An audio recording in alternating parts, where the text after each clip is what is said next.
Sustainable development has become the popularized expression for Agenda 21. Agenda 21 is the 1992 United Nations Rio Declaration on the Environment and Development. It is the agenda for the 21st century you're living in today. For a brave new world where everything that you cherished and held true will no longer exist.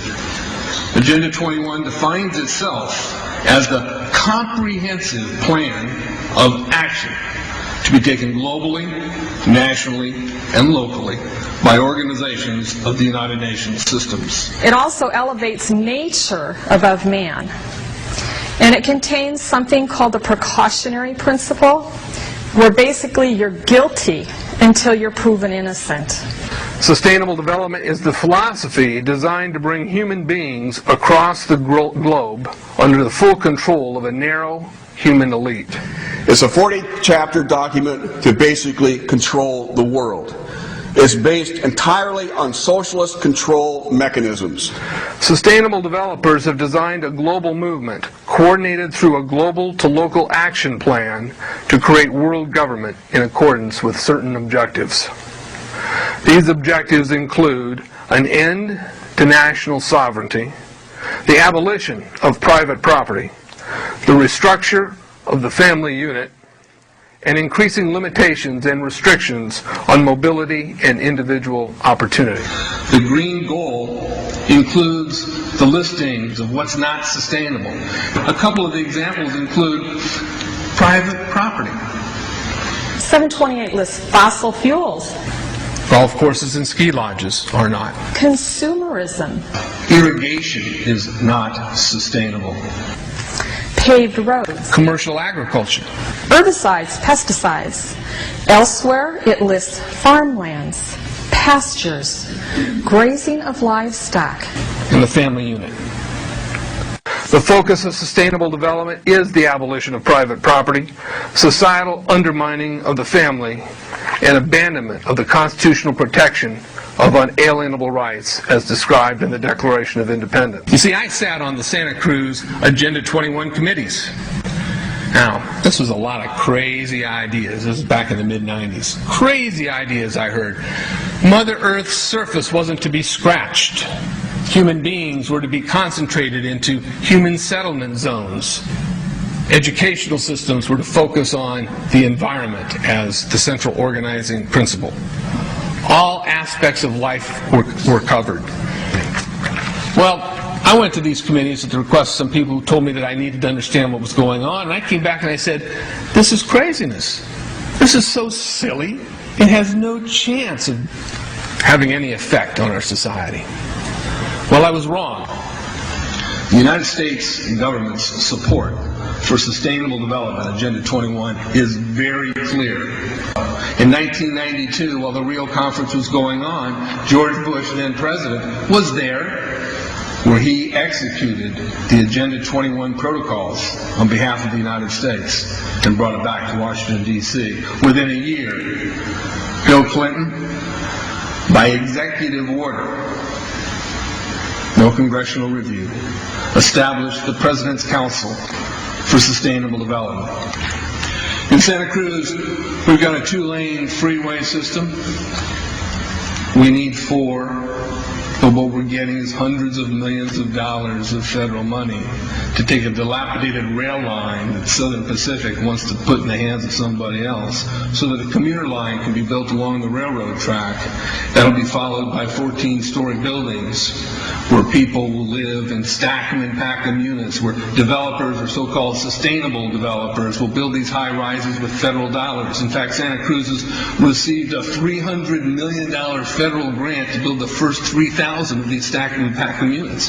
The County Board of Supervisors has said, if you are a sustainable developer, you're immune from any construction defect liability. It's a partnership between selected developers building this new world order and the government using the American taxpayer dollars in order to do it. This is a map of the Wildlands Project. To explain the map, the red are areas that are to be off limits to human beings. No resource development, no human activity. If you live there, you won't. The yellow areas are the areas for major control of all human activity. If you live there, you won't. The black areas, the black dots, are the smart growth zones. That's where human beings are to be stacked and packed in small living units along rail tracks. The Smart Growth Program ultimately has jobs assigned and children cared for by the state. The question has been asked many times how the people who are perpetrating these things expect to do this and make it last. And the answer to that is that you steal a generation of children and you indoctrinate them so that they accept these ideas and they become global citizens in the coming global village. UNESCO came out and declared 2005 to 2015 the decade of education for sustainable development. But they go on to say that it will encompass the 40 chapters of Agenda 21. That is your federal national curriculum. The entire purpose of second grade social studies is to transfer loyalty from the family to the government and teach them about sustainable economic consumption. Students construct their own understandings of reality and realize that objective reality is not knowable. So why bother? The truth is, the truth, which keeps men free, is being suppressed in order to prop up the attitude training agenda. And it moves on. This is our new math called connected mathematics. Standard 3 tells us that students learn that mathematics is man-made, that it is arbitrary, and good solutions are arrived at by consensus. Most of us assume 2 plus 2 is always going to equal 4. You're wrong. We might reach a new consensus. How well does it work? Well, they tell you in the teacher's guide in the back, it tells us that because the curriculum doesn't emphasize arithmetic computations done by hand, some students may not do as well on tests assessing computational skills. We believe such a trade-off in the favor of CMP is very much to the student's advantage in the world of work. Our children are mathematically illiterate on purpose. How do I know on purpose? Why isn't this just a basic bad idea? Because the Sustainable Development Plan tells us so. Generally, more highly educated people who have higher incomes consume more resources than poorly educated people who tend to have lower incomes. In this case, more education increases the threat to sustainability. Charlotte Iserby, I owe you an apology. I did not believe for the longest time it was a deliberate dumbing down. I thought the dumbing down was a natural consequence of a bad idea. Folks, it's deliberate. It's deliberate. The sustainable globalist goal is the orchestration of a planned fall of American principles, values, and lifestyles. The effect on the average American will be devastating.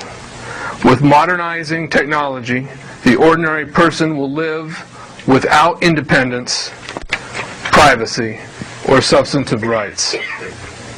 Another press conference that I attended was the ICLE group, the International Committee for Local Environmental Initiatives, that helps in the implementation of Agenda 21 in all of our local communities.